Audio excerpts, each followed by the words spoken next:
Maintenant, nous allons voir un peu plus les détails de gestion des fichiers, des versions dans le cadre de vos projets précisément.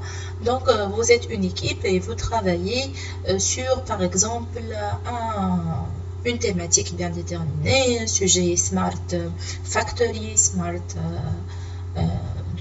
Wedding Reception, ainsi de suite. Donc, je vais prendre un exemple de Smart University, par exemple, parce que j'ai parlé d'étudiants et d'enseignants, ainsi de suite. Et donc, chaque membre de l'équipe travaille sur un module. Donc, logiquement, au sein d'une équipe, on a 5 à 6 membres, donc 5 à 6 modules, dont chaque module est composé de 2 groupes, donc il gère 2 entités.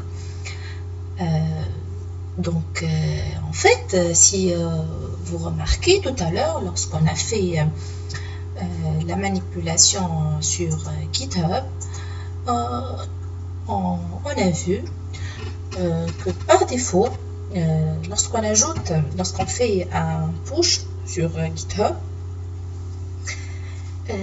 les fichiers sont ajoutés automatiquement dans une branche qui est marquée ici, qui s'appelle Master ou Main.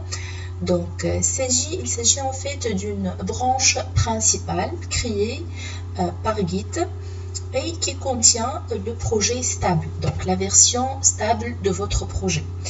Dans le cadre réel, professionnel, donc il y a plusieurs développeurs, plusieurs membres d'une équipe dont chacun travaille sur une partie du projet et dès que une partie sera donc prête, après avoir fait les tests nécessaires, on passe faire un push au niveau du master. Donc, je reprends ces modifications pour les mettre sur la branche principale master. Donc, maintenant, vous êtes par exemple 5 membres, chaque membre travaille sur un module.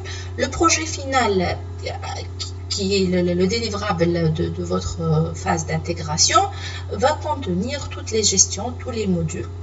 Mais à ce stade-là, chaque membre travaille sur son propre module. Donc, est-ce qu'on va tous travailler sur le master? Logiquement, non. On peut avoir les mêmes fichiers qui se répètent chez tous les membres. Au minimum, nous allons tous avoir un fichier qui s'appelle main.cpp. Si chaque membre va faire un push au niveau de la branche principale master, il y aura des conflits et ces fichiers ne sont pas encore stables. Donc la solution, c'est de passer aux branches. Donc chaque membre de l'équipe va utiliser sa propre branche qui sera intitulée